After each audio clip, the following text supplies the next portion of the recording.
সেই জায়গায় আমি বারবার ফিরে আসি।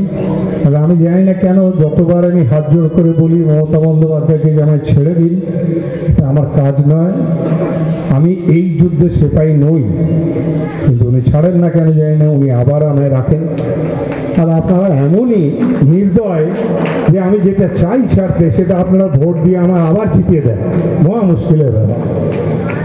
তবে এবার আমি প্রমিস করছি আর না, এইবার ছাড়বো আমি। কারণ কী হবে, এই ওসব বললে হবে না, আমি ছাড়বো। আমি আমেরিকায় মেয়ের কাছে গিয়ে বসে থাকবো, আসবোই না আমি এখানে। কিন্তু ছাড়তে ইচ্ছেও করে না, আমার অন্তরটা এখানে এসে গেছে, ভালোবেসে ফেলেছি বারাসাতকে আমি। তাই আমি ছুটে ছুটে আসি, আপনাদের সঙ্গে দেখা করি।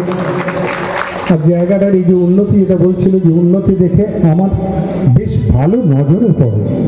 কলকাতাও সুন্দর হয়েছে, নিশ্চয়ই সুন্দর হয়েছে, ভালো করে সাজানো হয়েছে, অনেক আলোকোজ্জ্বল হয়েছে, কিন্তু তার থেকে বারাসাত কিছু কম নয়, এটুকু বলে দিতে পারি আমি।